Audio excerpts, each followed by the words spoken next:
ಉಲ್ಟಾ ಪಲ್ಟಾ ರಕ್ಷಿತಾ ಮುಖವಾಡವನ್ನ ಕಿತ್ತು ಬಿಸಾಡಿದ ಧ್ರುವಂತ್. ಯಾವುದು ಆಗಬಾರ್ದು ಅಂತ ರಕ್ಷಿತಾ ಶೆಟ್ಟಿ ಹಾರಿದ್ರು ಅದೇ ಆಗೋಯ್ತು.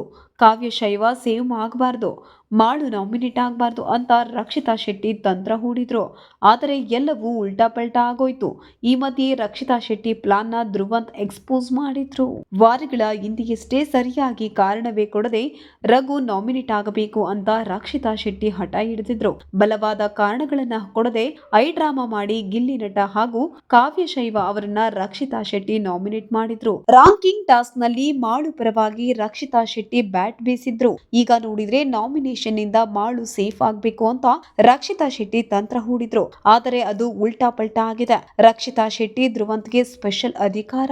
ಕ್ಯಾಪ್ಟನ್ ರಾಶಿಕಾಗೆ ಒಬ್ಬರನ್ನ ಸೇಫ್ ಮಾಡಿ ಇನ್ನೊಬ್ಬರನ್ನ ನಾಮಿನೇಟ್ ಮಾಡುವ ಅಧಿಕಾರ ಇತ್ತು. ಈ ವೇಳೆ ಕಾವ್ಯನ ಸೇಫ್ ಮಾಡಿ ಮಾಳುನ ನಾಮಿನೇಟ್ ಮಾಡ್ತೀನಿ ಅಂತ ರಾಶಿಕಾ ತಿಳಿಸಿದ್ರು. ಇಬ್ಬರಿಗೂ ಟಾಸ್ಕ್ ಕೊಟ್ಟು ಅದರಲ್ಲಿ ಯಾರು ಗೆಲ್ತಾರೆ ಅವರು ಸೇಫ್ ಅಂತ, ಸೋತವರು ನಾಮಿನೇಟ್ ಆದಂತೆ. ಇತ್ತ ರಾಶಿಕಾ ಯಾರನ್ನೇ ನಾಮಿನೇಟ್ ಮಾಡಿದ್ರು ಅವರ ಪೈಕಿ ಯಾರು ಟಾಸ್ಕ್ ಗೆದ್ದು ಸೇಫ್ ಆಗ್ತಾರೆ, ಯಾರು ಸೋತು ನಾಮಿನೇಟ್ ಆಗ್ತಾರೆ ಅಂತ ಸೀಕ್ರೆಟ್ ರೂಮ್ ನಲ್ಲಿರುವ ಧ್ರುವಂತ್ ರಕ್ಷಿತಾ ಶೆಟ್ಟಿ ರಚಿಸುವ ತಂಡದ ಮೇಲೆ ಅವಲಂಬಿತವಾಗಿತ್ತು. ಮನೆಯ ನಾಮಿನೇಷನ್ ದಿಕ್ಕನ್ನೇ ಬದಲಿಸಬಲ್ಲ ವಿಶೇಷ ಅವಕಾಶವನ್ನ ಧ್ರುವಂತ್ ಹಾಗೂ ರಕ್ಷಿತಾಗೆ ಬಿಗ್ ಬಾಸ್ ನೀಡಿದ್ರು. ಮೊದಲೇ ಮಾಳು ಪರವಾಗಿ ಧ್ವನಿ ಎತ್ತುತ್ತಿದ್ದವರು ರಕ್ಷಿತಾ. ಹೀಗಾಗಿ ಮಾಳು ಟೀಮ್ ಸ್ಟ್ರಾಂಗ್ ಆಗಿರಬೇಕು, ಕಾವ್ಯ ತಂಡ ವೀಕ್ ಆಗಿರಬೇಕು ಅಂತ ರಕ್ಷಿತಾ ಬಯಸಿದ್ರು. ಧ್ರುವಂತ್ ರಕ್ಷಿತಾ ಮಧ್ಯೆ ವಾಕ್ಸಮರ.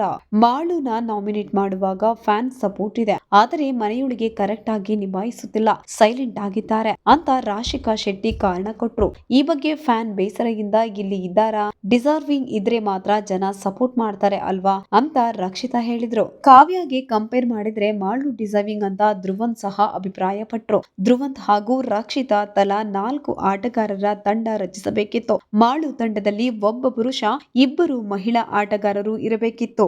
ಇನ್ನು ಕಾವ್ಯ ತಂಡದಲ್ಲಿ ಒಬ್ಬ ಮಹಿಳೆ, ಇಬ್ಬರು ಪುರುಷ ಆಟಗಾರರು ಇರಬೇಕಿತ್ತು. ಕಾವ್ಯಗೆ ಸ್ಪಂದನ, ಮಾಳುಗೆ ಧನುಷ್ ಹಾಕಿ ಕಾವ್ಯ ಮತ್ತು ಸ್ಪಂದನ ಒಬ್ಬರಿಗೊಬ್ಬರು ನಾಮಿನೇಟ್ ಮಾಡಿಲ್ಲ.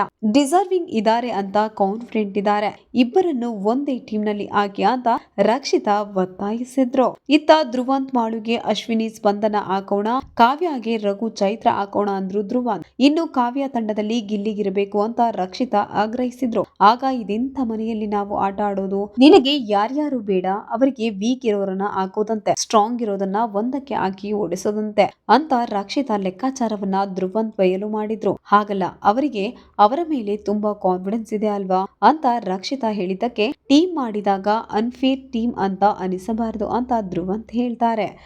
ಹಾಗಿದ್ರೆ ರಕ್ಷಿತಾ ಉದ್ದೇಶವಾದ್ರೂ ಏನು? ಕಾವ್ಯ ಸ್ಪಂದನ ಒಂದೇನೆ ಟೀಮ್, ಯಾಕೆ ಎದುರು ಬದ್ರು ಕಿತ್ತಾಡ್ಲಿ? ನಿಮ್ಮ ಪ್ರಕಾರ ಮಾಳುನ ಗೆಲ್ಲಿಸಿ ಸೇಫ್ ಮಾಡಿಸಿ ಕಾವ್ಯನ ಸೋಲಿಸ್ಬೇಕು ಅಂತ ಧ್ರುವಂತ್ ನೇರವಾಗಿ ಹೇಳಿದ್ರು. ಅದಕ್ಕೆ ನೀವು ಬಿಗ್ ಬಾಸ್ ಅಲ್ಲ, ಬಿಗ್ ಬಾಸ್ ಅವರ ಕೆಲಸ ಮಾಡ್ತಾರೆ, ನಮ್ಮ ಕೈಯಲ್ಲಿ ಆದಷ್ಟು ಪ್ರೊಟೆಕ್ಟ್ ಮಾಡಬಹುದು ಅಲ್ವಾ ಅಂತ ರಕ್ಷಿತಾ. ಆಗ ಇದನ್ನ ನೋಡುತ್ತಿದ್ರೆ ನಿಮಗೂ ಬೀಳುತ್ತೆ ನನಗೂ ಬೀಳುತ್ತೆ ಅಂತಂದ್ರು ಧ್ರುವಂತ್ ಅವರು. ಕೊನೆಗೆ ಮಾಳು ತಂಡದಲ್ಲಿ ಧನುಷ್, ಅಶ್ವಿನಿ, ಸ್ಪಂದನ ಮತ್ತು ಕಾವ್ಯ ತಂಡದಲ್ಲಿ ಚೈತ್ರ, ರಘು, ಗಿಲ್ಲಿ ಫೈನಲ್ ಮಾಡಿದ್ರು. ಇದಕ್ಕೆ ನಾನು ಒಪ್ತೀನಿ, ನಾವು ಒಟ್ಟಾಗಿ ಮಾಡಿದ್ದು ಅಂತ ರಕ್ಷಿತಾ ಒಪ್ಪಿಕೊಂಡ್ರು. ಇದಾದ್ಮೇಲೂ ರಕ್ಷಿತಾ ಖ್ಯಾತೆ ತೆಗೆದ್ರು. ಯಾರು ಫೇರ್ ಯಾರು ಅನ್ಫೇರ್, ಇದು ನಾಮಿನೇಷನ್ ಮೇಲೆ ಪರಿಣಾಮ ಬೀರುತ್ತೆ. ನೀವು ಫೇರ್ ಅನ್ಫೇರ್ ಮಾಡೋಕೆ ಕೋರ್ಟ, ನೀವು ಬಿಗ್ ಬಾಸ್ ಅಲ್ಲ, ನಮಗೆ ಅವಕಾಶ ಸಿಕ್ಕಾಗ ಬಳಸಿಕೊಳ್ಬೇಕು. ನಿಮ್ಮ ನಿರ್ಧಾರ ನನಗೆ ಸರಿ ಅನಿಸ್ಲಿಲ್ಲ, ನಾವು ನಮ್ಮ ಸ್ಟ್ರಾಟಜಿ ಬಳಸಬಹುದು, ಎಲ್ಲವೂ ಫೇರ್ ಇರಬೇಕು ಅನ್ನುವ ಅವಶ್ಯಕತೆ ಇಲ್ಲ. ಮಾಳು ಟೀಮ್ ನಲ್ಲಿ ಅಶ್ವಿನಿ, ಚೈತ್ರ ಹಾಕಬೇಕಿತ್ತು, ಕಾವ್ಯಗೆ ಸ್ಪಂದನ ಕೊಡಬೇಕಿತ್ತು ಅಂತ ರಕ್ಷಿತಾ ಮತ್ತೆ ಮತ್ತೆ ಖ್ಯಾತೆ ತೆಗೆದ್ರು. ಈ ವೇಳೆ ನಿಮಗೆ ಬೇಕಾದಾಗ ಫೇರ್ ಬ್ಯಾಲೆನ್ಸ್, ನಿಮಗೆ ಬೇಕಾದಾಗ ಟೀಮ್ ನ ಗೆಲ್ಲಿಸಬೇಕು ಅಂತ ಧ್ರುವಂತ್ ತಿರುಗೇಟು ನೀಡಿದ್ರು. ಮಾಳು ಸೇಫ್ ಆಗ್ಬೇಕು ಅಂತ ರಕ್ಷಿತಾ ಹೇಳಿದಾಗ ಉಳಿಸೋದು ಬಿಡೋದು ಜನರಿಗೆ ಬಿಟ್ಟಿದ್ದು ಅಂದ್ರು ಧ್ರುವಂತ್ ಅವರು. ನಮ್ಮ ಕೈಯಲ್ಲಿ ಎಷ್ಟು ಆಗುತ್ತೋ ಅಷ್ಟು ಮಾಡೋದು ಅಷ್ಟೇ ಅಂತ ರಕ್ಷಿತಾ ಹೇಳಿದ್ದಕ್ಕೆ ನಾನು ಅನ್ಫೇರ್ ಮಾಡಲ್ಲ ಅಂತ ಅಂದ್ರು ಧ್ರುವಂತ್ ಅವರು. ರಕ್ಷಿತಾ ಪ್ಲಾನ್ ಉಲ್ಟಾ ಪಲ್ಟಾ. ಮಾಳು ಸೇಫ್ ಆಗ್ಬೇಕು ಅಂತ ರಕ್ಷಿತಾ ಬಯಸಿದ್ರು, ಆದರೆ ಆಟದಲ್ಲಿ ಗೆದ್ದದ್ದು ಕಾವ್ಯ ತಂಡ. ಕಾವ್ಯ ಗೆದ್ದು ಸೇಫ್ ಆದ್ರು, ಮಾಳು ನಾಮಿನೇಟ್ ಆಗೋದು. ರಕ್ಷಿತಾ ಮುಖವಾಡ ಕಳಿಸಿದ ಧ್ರುವ. ಅನಂತರ ಅಶ್ವಿನಿ ಹಾಗೂ ಸ್ಪಂದನಗಾಗಿ ತಂಡ ಕಟ್ಟಬೇಕಾದಾಗ ಅಶ್ವಿನಿಗೆ ರಘು, ಚೈತ್ರ ಕೊಡಿ, ಸ್ಪಂದನಾಗಿ ಕಾವ್ಯ, ರಜತ್ ಕೊಡಿ ಅಂದ್ರು ರಕ್ಷಿತಾ. ಹಾಗೆ ಅವಕಾಶ ಸಿಕ್ಕಾಗ ಹಾಳು ಮಾಡ್ಬೇಕು ಅಂತ ಮಾತು ರಕ್ಷಿತಾ ಬಾಯಿಂದ ಬಂತು. ನಾನು ಅನ್ಯಾಯ ಮಾಡಲ್ಲ, ನಿನ್ನ ತರಹ ವ್ಯಕ್ತಿತ್ವ ಅಂತ ನಾನು ನೆಪ ಹೇಳಲ್ಲ, ಮಾಡೋದೊಂದು ಮಾತಾಡೋದು ಇನ್ನೊಂದು. ಶತ್ರು ಆಗಿದ್ರು ನಾನು ಈಕ್ವಲ್ ಚಾನ್ಸ್ ಕೊಡ್ತೇನೆ. ತನಗೆ ಕಾವ್ಯ ಆಗಲ್ಲ ಅಂತ ವೀಕ್ ಟೀಮ್ ಮಾಡೋದು, ನಿನ್ನ ನಾಟಕವನ್ನೆಲ್ಲ ನಾನು ನೋಡಾಯ್ತು, ಇದೇ ಇವಳ ರಿಯಲ್ ಮುಖ.